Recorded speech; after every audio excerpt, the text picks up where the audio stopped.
En un momento el cuerpo deja de reconocerse como propio y se empieza a atacar y autodestruir. Eso iría en contra de la ley natural de la supervivencia de la especie. Sería pensar que somos una creación tan imperfecta y equívoca que dejamos de reconocernos. El tema era que Mirta no tenía lágrimas. No me consultó por eso la primera vez, pero nuestro encuentro fue tan emotivo que me cuenta que quisiera llorar de emoción, pero tiene el castigo de no poder llorar, de no tener lágrimas. Inmediatamente vino a mi mente que tanta intensidad o tiempo de conflicto activo, de ensalivar el bocado de luz para sacarlo, hicieron que sus glándulas quedaron agotadas de ese proceso sin resolución. Le pregunté cuántos años hacía que le sucedía esto y si recordaba años atrás del ojo seco, si había vivido alguna situación por la que ella haya pasado tiempo llorando. Muy angustiada me cuenta que sí, que su hija estaba casada con un hombre violento. Me dijo que no la podía ver así, que no era su hija, que sabía que él la golpeaba aunque ella lo negara, que le resultaba insoportable verle los moretones que ella decía que eran por accidente, que lloró muchos años a solas. Luego de 15 años mi hija logra separarse de esta persona y sucedieron muchos casos de abusos y violencia en mi hija y mis nietas. Ahora entiendo, me dijo. Me pasé 15 años llorando esa situación y mis glándulas se agotaron.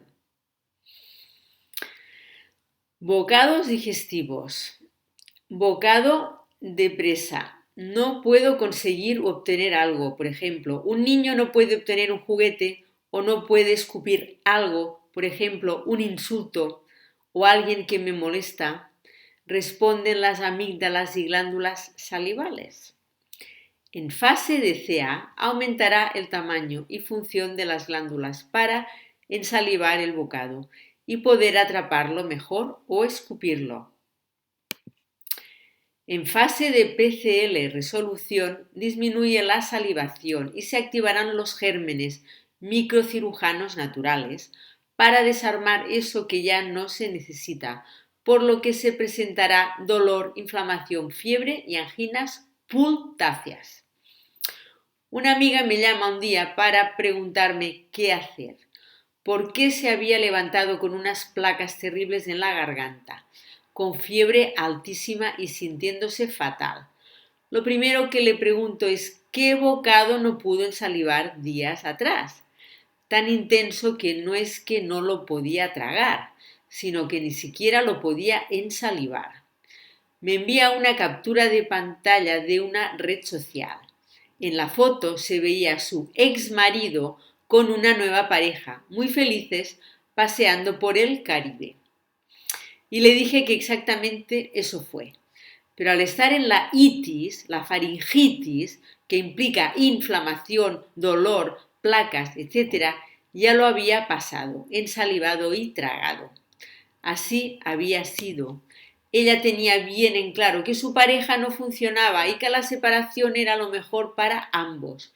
Pero igualmente esa foto, esa escena, fue un DHS para ella, que rápidamente resolvió gracias a que tenía gran trabajo interior y sabiduría, y por eso la expresión fue solo una angina de unos días de duración.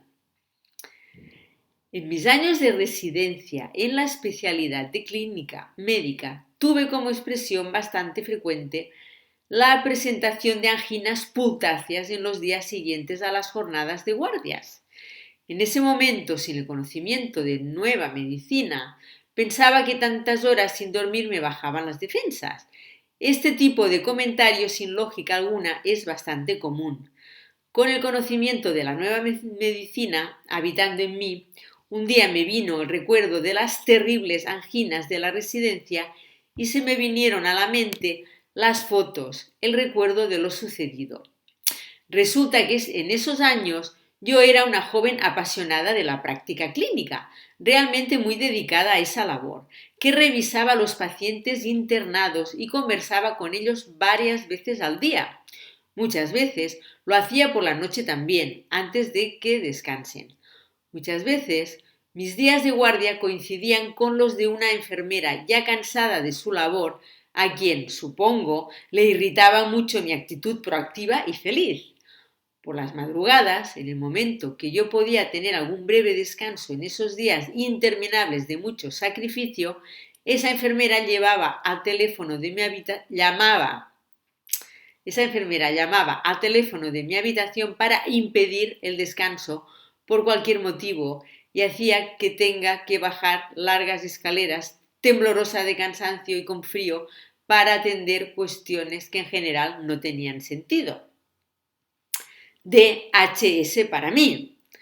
Al día posterior, a la guardia y a mi hogar, sufría de terribles anginas pultáceas. Era realmente que no podía ensalivar el bocado de la antipática enfermera. Así funcionan las cosas. Hoy la recuerdo amorosamente porque aprendí que no era yo su enojo, sino la frustración del espejo que le generaba que alguien trabajase feliz en su labor y misión. Necesito tragar un bocado atragantado. Atrapamos el bocado, necesitamos tragarlo, pero no podemos. Puede ser algo que nos prometieron y no obtuvimos, o algo a lo que tuvimos que renunciar inesperadamente. Impacta en esófago inferior. En fase de CA habrá aumento de la mucosa, aumento de las glándulas secretoras de moco y hasta adenocarcinomas de esófago inferior. En fase de PCL habrá degradación del tejido, sangrados y las cicatrices serán varices esofágicas. El sentido biológico del aumento de tejido es producir más moco para pasar el bocado. Este conflicto se refiere al esófago inferior, ya que es la porción del órgano que es de origen endodérmico, la parte más antigua. Los 2/3 superiores del esófago corresponden al origen ectodérmico y por lo tanto funcionan de manera diferente. Necesito digerir un bocado indigesto, no lo puedo empezar a absorber, no lo aguanto, no lo tengo atravesado. Por ejemplo, una persona, una actitud, una circunstancia impacta en la curvatura mayor del estómago. En CA habrá engrosamiento de la pared y hasta formación de adenocarcinomas gástricos si la masa conflictual es muy grande. En fase de PCL habrá destrucción tumoral, por lo tanto veremos sangrados, inflamación, gastritis, fiebre, cansancio, vómitos expulsivos en epícrisis y vómitos endodérmicos que son en chorro y no se pueden retener. En el conflicto activo, el sentido del crecimiento es aumentar la función del órgano para poder digerir el bocado atravesado.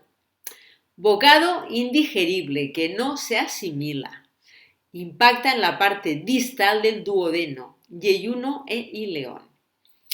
Cuanto más feo, más asqueroso es el conflicto, se ubica más distal en el intestino.